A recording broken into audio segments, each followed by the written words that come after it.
Attention, veterans, patriots, family and friends of veterans, historians, genealogists, and those who love a good story.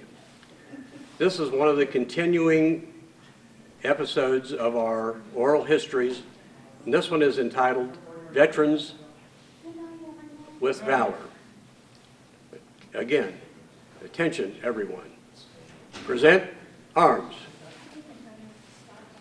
Order, arms. Today we're interviewing Chester Nelson. Chester is a veteran of World War II, and he's got a pretty interesting story to tell about the largest Air Force in the world when he was out of the service, and that would have been the 8th Air Force. It was originally called the Army Air Corps, is that correct? Right. What year did you go into service? Year. Early in the war? Or? Yeah, early. Yeah. I went in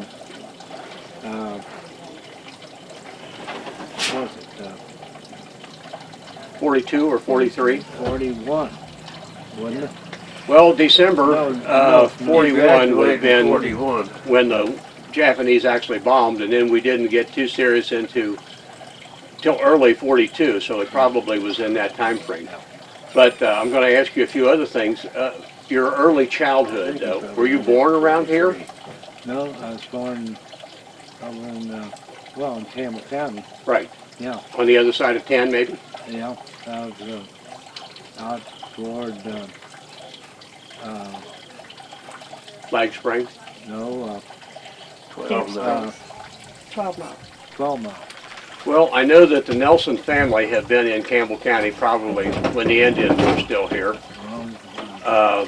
Who were your parents? Marie and Taylor Nelson. Marie Taylor Nelson. Marie, Oh, Taylor was your father. yeah. And I know that you had a lot of other relatives around there. So how many people in the name of Nelson, your cousins, were in World War II? We knew Barney Yeah, Barney, and my brother, Charles. Charles, yeah. What was your brother's name? J.D. and Albert and Richard.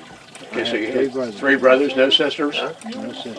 Well, that's a Two pretty... sisters. 2 sisters. But they did go, well, they weren't. No, they weren't in the war, Well, no. so we can't skip over them. What were your sisters' names? Margie and Kathy. Margie and Kathy. Pat. Pat. Pat. Margie and Pat. Found them. That's all right. That's Yeah. okay. Yeah. Sometimes I go through the litany of saints when I'm trying to find my right grandchild that I want to. And as long as you don't mention their name, they think they're coasting free. So that's okay. Now, where'd you go to school? Oakland. Oakland. And Down Taylor. at Nelson Road and Yeah. 10 miles? Is that 12 miles. 12 12 miles? miles. So who is Nelson Road named after? That's Some a of good- your clan, right? Yeah. I guess so. That was a good question because I don't know. It was Okay. a Now- long time. Was Oakland School a 2-room school? Yeah. Yes. And School. the first 4 grades were in one, and then, They had 2 rooms. do you remember any of the teachers? Oh yeah, Catherine, Charlie McCormick, and No. let's see who That else. was 4 and 12 miles. Stone Well, I don't know. so anyhow, that was a 8th grade school, and then when that one was, when the county consolidated, you were already out of school at that time? Yeah. So were you farming, or were you working in town, or? I went to work at GE, Ah, and was drafted from GE, I see. and that's when I went into service. Okay. So where were you inducted? Fort Thomas? Fort Thomas. And it was pretty much an active post at that time. Yeah.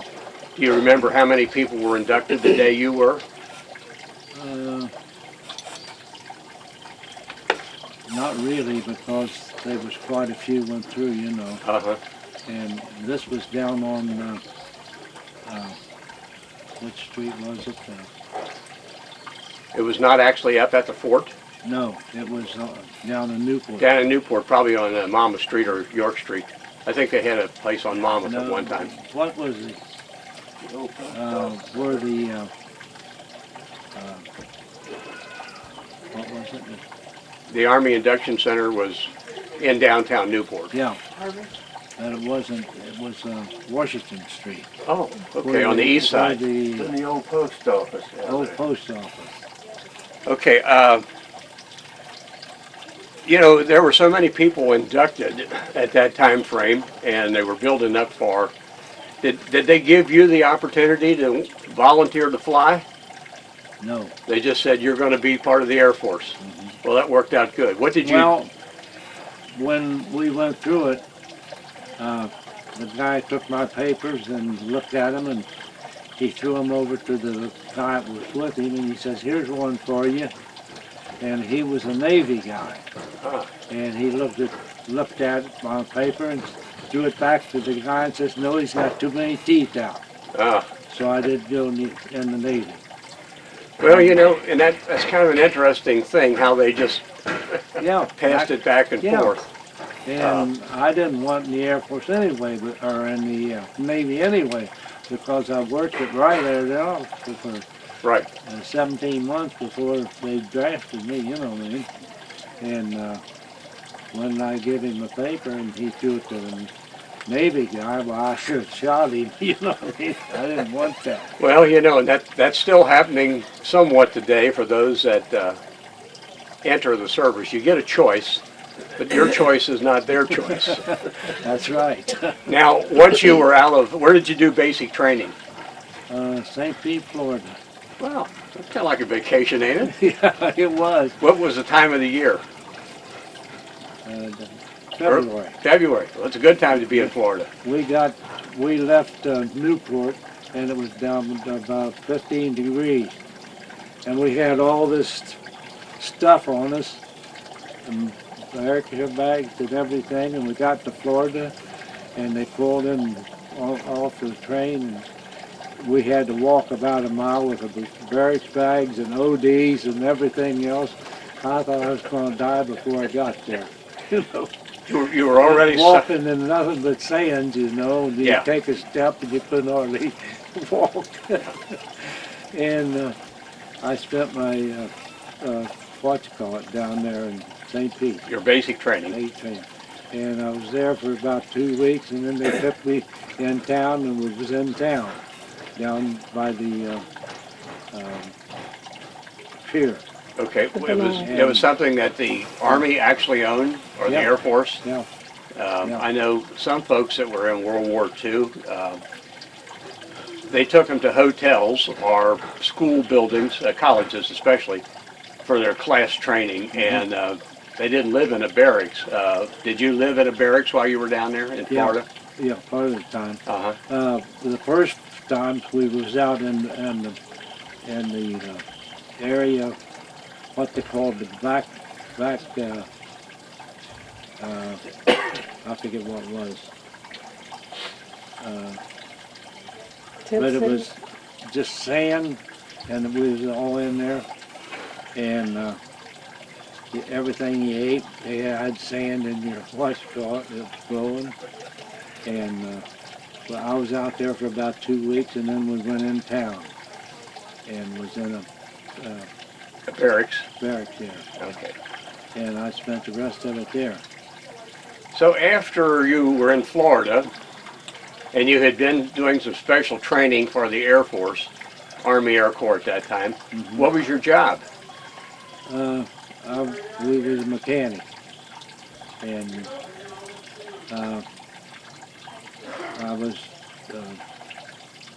I flew for, I guess, about 3 months, and finally they grounded me for air sickness, and then I was a mechanic for the rest of the time. Okay. Yeah. Well, that probably was a benefit. Yes, it was. I think so too. There's a lot of times that the fellows in the Army Air Corps, they would do their 20 missions or 20 sorties, whatever they called them in those days.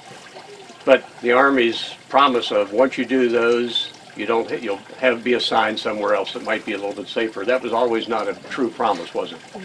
And sometimes those guys would do 20 and then they think, man, I'm not supposed to be in this airplane. They'd get shot down. Some of them were lucky enough to be rescued, some of them didn't. So it's one of those things. Being a mechanic turned out to be pretty good in your case. Yeah. Now, were you working on B-29s and B-17s and No, all B-29s? All B-29s. Now, they had 2 engines or 4? 4. And were they GE engines or de Havilland or who? I had 4 engines. Yeah, but who made the engines? You remember that? No, I don't. But most of them were GE, I think. Yeah, they were a big contractor. So at some point, you got shipped overseas. Yeah. And where did you wind up? Tinian. And is that in the Philippines or near? In the Pacific. In the Pacific. And I know the Army Corps of Engineers were landing on the islands, and they always had the coast artillery kind of protecting the guys, making the airfields and stuff like that. Were you ever, at that time, did you ever see when they were building airfields or anything? Oh, yeah. Yeah. They were still working on the airport when we went in. Yeah. Yeah. Now, all of those little islands, and I say little, I don't know exactly how big they were, but if they were big enough that you could get 1,000 foot of runway, was that enough to land a B-29? Yeah, it was.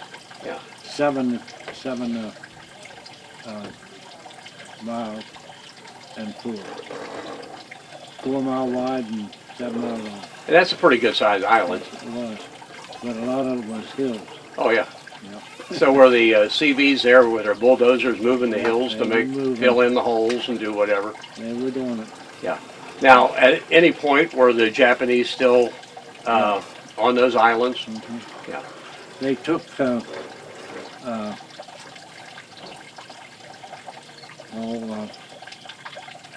one, let's see, what was it?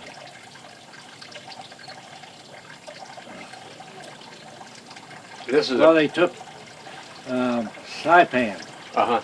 and then they bombed Tinian, and then they just they bombed it till all of them were in the holes, and they went in and with the flamethrowers and cleared it out, and then they took the that was it. So after they took the island,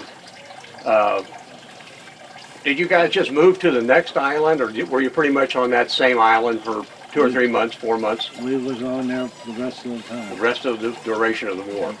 So did you actually get out in 45 or 46? 46. 46. Now, a lot of the folks had the ruptured duck, and for those that don't know, it's an award saying, that wasn't the real title, I think it was something that to the significance of having served in a combat zone, but you're still in the Army, so that people didn't question you why you weren't, they wore this on their civilian clothes or whatever when they were on leave. It's called the ruptured duck. It just looked like a bird flying through a circle. But very few people today know anything. You got that, I'm sure, that little insignia on your, did you have a leather jacket? No, I got, where's my lunchbox jacket? Okay. Shirley, I'm going to stop for a second. I think what we need to do is get Chester over here. We're going to move this, well, we can't move that, can we? It's hooked to the chair. Do you want this? In the Pacific, and on an island that had been taken, and he was there for the duration of the war, and then got out in 46. We have his jacket, one of his, with the insignia, and this is the insignia of the 8th Air Force. Got that? The wings were pretty much, anybody that were wearing wings were in the Army Air Corps. At what time did they start calling them Air Force? Was it during the war or? Yeah, it changed over. Okay. Yeah, Changed when over I was about there in the 47, didn't Army Air Force. Yeah. Yeah. Tinian was where they flew the atomic bomb from. Oh, was it? Yeah. That's an astounding thing. Yeah. And our airplane was second in line on the road. on the plane. For the flight. And they went right over below us. We could sit there and watch everything they'd done. And they never let us go because they put MPs on it, and they had to build pit for the airport, for the bomb, and everything. And they wouldn't even let us around to see it. Well, and that's probably the Army's idea, the Army and the Air Force and Navy. They believe in high security, and I'm thinking it has to be that way. They had to on that. Yeah. And even the plants that were manufacturing little parts for airplanes or something like that, it was such a high security thing that they didn't want the public to know exactly what was happening. And you know, you could look at a gear and nobody would know what it was for, but if somebody said, oh yeah, that's the main thing for the bomb sight, well, the secret is out. Yeah. Back to the B-29s. I know you went on the honor flight. That's a much better flight than in a B-29. Yeah. You didn't get airsick when you went to Washington, did you? No. No. So did you ever get back on airplanes being a mechanic? Did you have to fly with the pilots and things to hear their noises? And Yeah, we lost the engine. We had to change it one time, and then we had to check it out, you know. And I was flying with them, and I was in the bombardier seat, and all at once it started like this, you know, and I was going down like this, and I couldn't raise up hardly. And I left it back, and the pilot was just sitting there laughing at me to Dickens. And he says, that's pretty good when you can get your own air, and here we was getting our air stuff, you know. Yeah. And he was just sitting there laughing at me to Dickens. Yeah. I couldn't even move hardly. That's pretty true in almost all the, if you get a new guy or a guy that's a little bit squeamish or something, those that have been around before, they try to make it as uncomfortable as possible, and they think it's funny. That's not very funny if you're getting airsick and you can't move. The B-29 was the flying fortress. It was pretty much the salvation of the Army Air Force with all the bombing they did. It was an indestructible airplane. They'd come back in with one motor gone, two motors gone. Most of the tail shot off. I've seen the photographs, and they still fly. That's phenomenal. I find that to be such a thing. Now, did you ever have to work on the body skins, or you just worked on the engines? We worked on the engine. Yeah. Yeah. So a lot of times they would be shot up, and the guys would put them back together. Now, did they have a boneyard in those days? You know what a boneyard is? Yeah. They had a boneyard on the island. Yeah. You guys could go salvage parts off of other airplanes and keep another one in the air. Yeah. Now, did you work day and night, or? Well, most of the time it was in the early morning or late night, but you could hardly touch them in the daytime. Because of the heat. Heat, yeah. But it was up to keep them flying, you know what I mean? Right. So we did it all the time. A full-time job for That's everybody connected. Yeah. Now, after you got back from the service in 1946, did you go back to work at GE? No, No. no, it was closed then, Uh-huh. and something else. So where did you go then? Do you remember your first job after you came back? Well, yeah. I went to work at a place where they made trailers. Trailmobile? Mm-hmm. In Norwood. And I worked there for about, I guess, 6 or 7 months. And they went on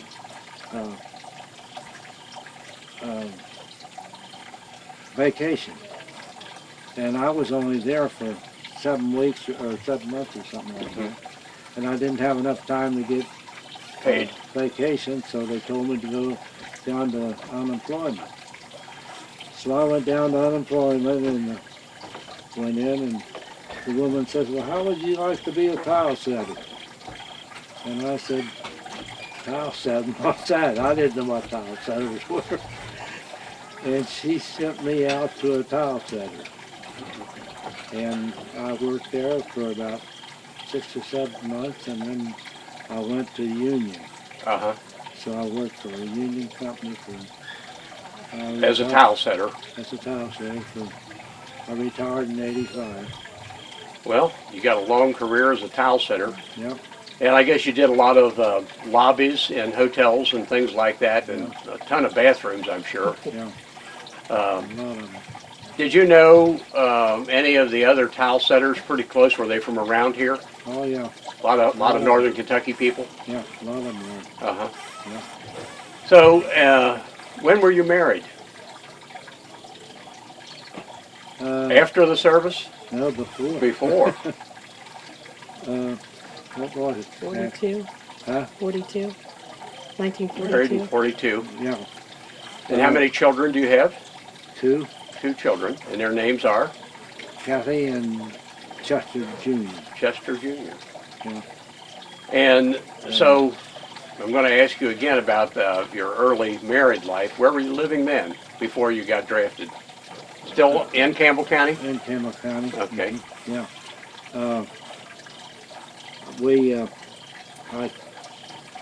After I was drafted, my wife went, asked her dad, said, what would you think if Chester and I got married?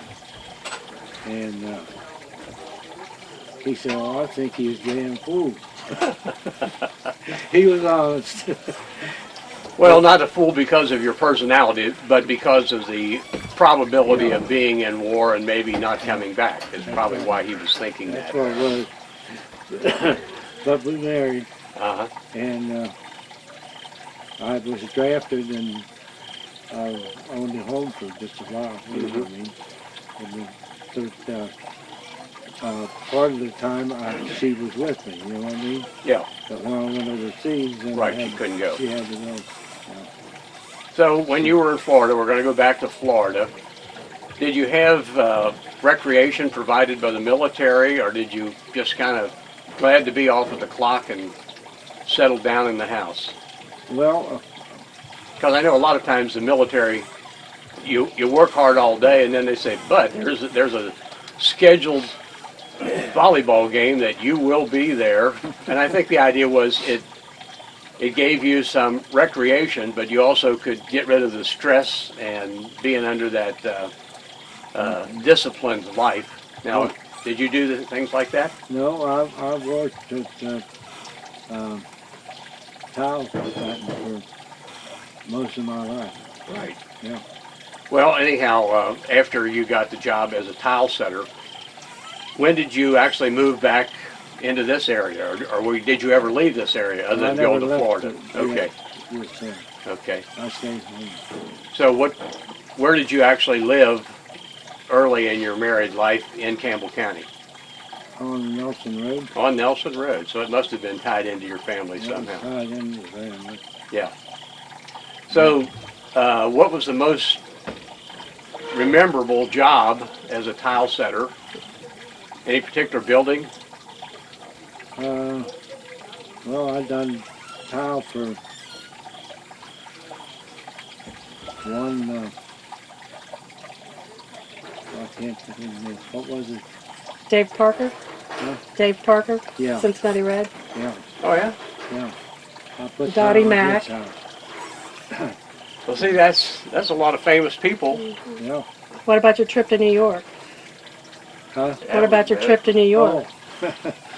Yeah, one time I went up to New York to do a job, and it was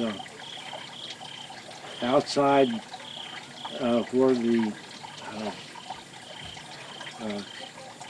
what's called? The penthouse. Huh? The penthouse. It was the penthouse. Yeah. The patio. Patio. And we had to haul everything in the back of a car in a taxi cab. And then they built what's called the mix of mortar and stuff in the oven for me. And they took me up on an airplane, and they hauled it all back in a taxi cab, and finally got it done, and done the night, and finished up on a Thursday and come back home. Well, and this was a pretty big building in New York? Pretty Yeah. big house, a personal, private house. Is that what it was? Yeah. Some Yeah. GEs. It had the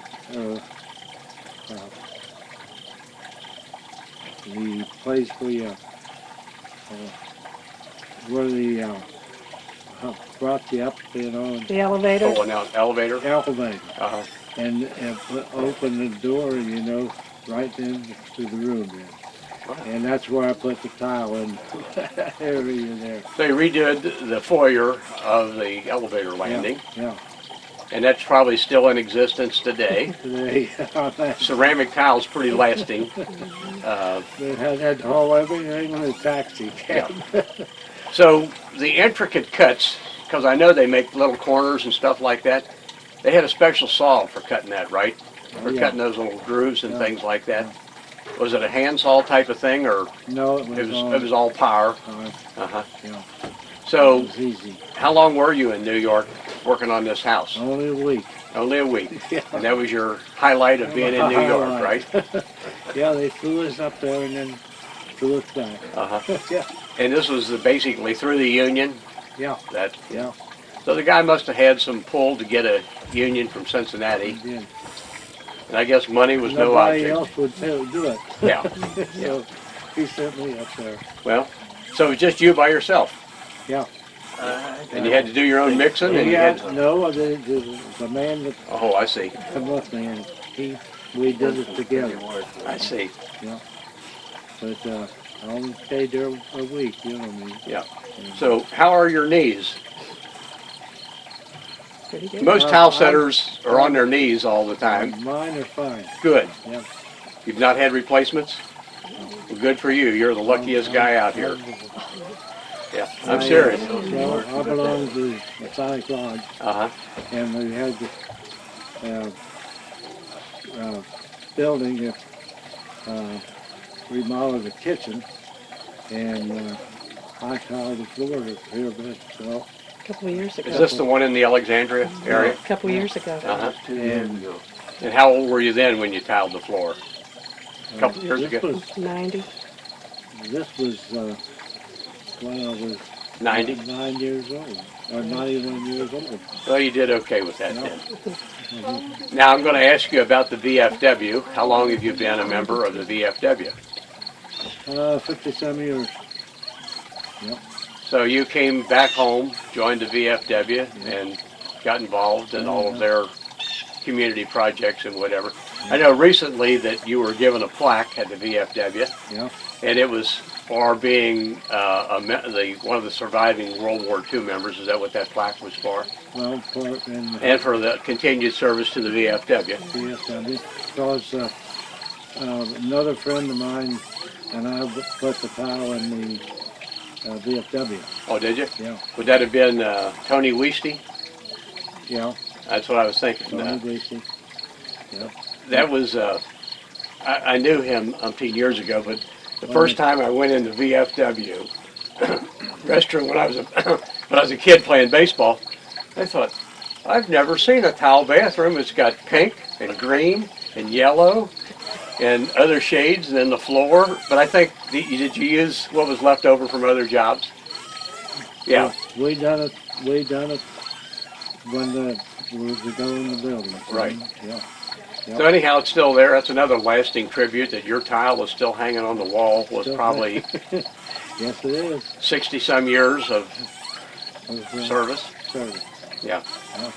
Now, of all the other things that you've been involved with, you've been with the Masonic organization, you've been with the VFW.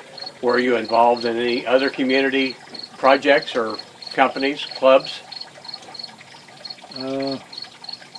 Probably your church. Boy Where did you go to Scouts. church? Yeah. Oakland? Oakland. Uh-huh. Asbury. Yeah. And you had kind of a family reunion Oh, yeah. last week. Last week. How many people were there? How many? Hundreds? Probably Maybe a 60, 60, 70, 70, somewhere something in like that that. range. Yeah, there's a bunch of them. A lot of kids that we know. Well, if without name tags, it's kind of hard to keep track of who belongs to who. Yeah. But you've left a great heritage. You've got children. You've done your work with the VFW and Masonic and the church. Did you help rebuild the church down there when they put the new front on? I done a lot of work on it. Yeah. Uh-huh. And do they have tile floors in it? Anywhere in the church? They do now, but I didn't. Oh, you didn't do that. Yeah, they remodeled. Uh-huh. Yeah, yeah, but I didn't do Brand that. on them. That was for they remodeled. Well, anyhow, you have been very valuable to the whole community. I personally want to thank you for your service in World War II. The fact that you had some friends in common that were also in the 8th Air Force that we knew. Yeah. All those stories are so exciting. Mm-hmm. Now, do you happen to have one incident in the military that is first and foremost in your mind, more so than the rest of the time? Other than being airsick. Yeah. While they were building the airport, we were still using it. Uh-huh. You know what I mean? Sure. And you had to have somebody there when your plane was gone. And I was there one night, and I had to go to the bathroom, and I started walking over, and I heard a plane coming. And I looked over, and I seen a plane coming, and it was on fire. And I just kept walking, and the farther I walked, the closer it got. And finally, it got so close that I took off running. And by the time I got there, it had landed, and it fell in the place where the people were working. Uh-huh. They worked at night too, Sure. you know. And that plane fell in that pit where they were digging the stuff out and killed 2 guys. Oh, And I was just barely got away. just barely got away. And that's something I remember, you know. Yeah. It's probably a good thing it was time for you to go to the bathroom. That That was 2 good breaks. They threw the Navy thing I back. had to go after that. Yeah. But I took off running. I jumped over the wall where they had gone, you know. Yeah.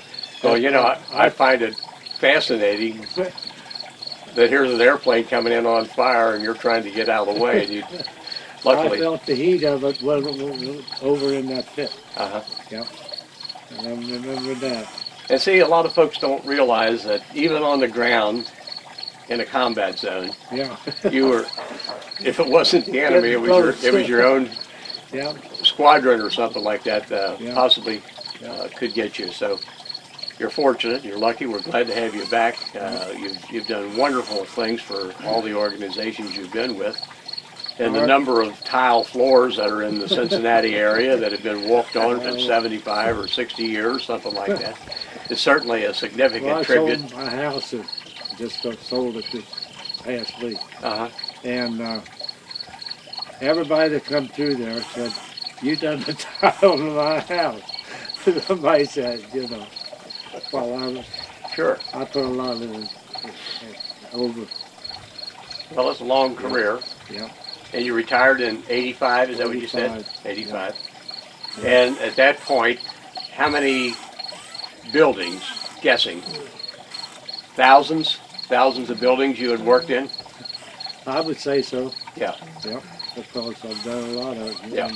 Because you got into the tile business shortly after you came back, within 7 or 8 months, something like that. So that had been about 1947. Something like that. Yeah, that's a long Long time. on your knees, and yours are better. Maybe that's why your knees are so good and other people's aren't. Could be. Getting plenty of exercise on But that. I went to the doctor one time. There's what's called on my knee. Water. And the doctor told me, he said, "So get you a pair of knee pads and put on them when you go to work, and take it off when you get out of there." So I did that, and then when I went down on the floor, I put a heavier knee pad over them, Uh-huh. and I did that every time I went down, and I've never had trouble with that. Well, you're lucky. You're very fortunate. So I And was lucky. taking care of yourself, that's a big thing. I usually ask one more question, and I'm going to give you plenty of time to think this one over. If you had advice to give to the younger generation, that would be my age, 70 and below, what advice would you give the next group of people coming up, working hard and doing things? Get a good job and take care of your knees, right? That would be one thing to That'd say. be one thing, yeah. And there's a lot of them that didn't have that. Right. Yeah, they did. But Powell said it was a good job, you know what I mean? And it had a union scale. It was paid a little bit better than, Yeah, it did. yeah. And that was a benefit too. Yeah, it was. Uh, I worked for a company by the name of Nordlow for 14 years, uh-huh. and they finally sold out to somebody. Now, did you do any granite? I know most of the tile setting is ceramic, Yeah. but I've seen granite and slate. Did that fall into your? Yeah, that's still part of it. Yeah. Yeah. Yeah. And was granite pretty hard to work with, other than being heavy?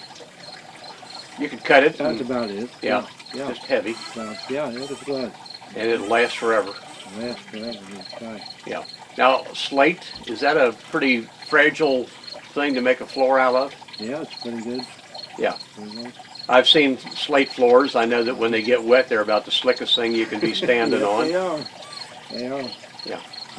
Yeah. And when you were putting down the cement or the mastic to hold that down, did you ever get stuck to the floor Nope. or leave tracks as you were going out? Well, I guess that's the difference between a good tile setter and an amateur, because Yeah. I have seen where the guy stepped in the mastic not realizing, and then there's black on the tile. And I'm sure that's pretty hard to get off. Well, Chester, it's been a pleasure to talk to you. I went to work for a while, you know, and then they went on what, and I didn't have time for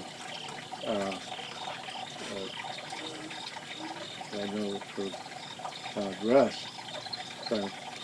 So they sent me down to unemployment, and when I went in there, the woman says, "How would you like to be a tile setter?" that was your lucky break again. Yeah, You didn't know in the Navy, and you wound up being a towel setter. tile setter. What the hell's that? And she sent me out there, and I was there for about, I guess, 6 or 7 months, and then Went to the Union. Now, when you went on the honor flight, what was the most exciting thing you saw in Washington? I guess the what's it called? The WW2 monument? Yeah, all of them. Pretty massive. Yeah. And how many people were on that flight? Plane was full. I don't know how many I Uh-huh. saw, but And it each was- person has a helper, Yeah. per se. There was 5 of us from our what's it called? Went, The VFW. From the VFW. Yeah. Uh-huh. Yeah. And what year was that? Do you remember what year?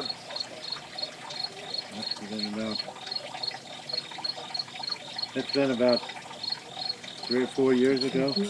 Yeah. And I think I'm about the only one left. Well, Another group. No Bob Crossing. I'm still there. and of all the guys that were in WW2 that were at the VFW, there's 2 of you now left. Is that what you're saying? Yeah. Well, you've had good knees. You've had a good break or two when you didn't wind up in the Navy, and you've outlived the rest of them with a good life. And I know you're going to start spending more time in Florida. Yeah. Are you going to possibly go back to see where your basic training was in Fort Lauderdale or Jacksonville, St. Pete. St. Petersburg? St. Petersburg. Yeah. I've seen part of it, but I don't know where the other part was. Yeah. It's all built over. Campbell County is all built over since you Yeah, it sure has. Can't believe it. got drafted. That's right. I guess there's one other question that's kind of burning in my mind. The Air Force lived better than a lot of guys did. Yeah. Were you pretty happy about that? Yeah.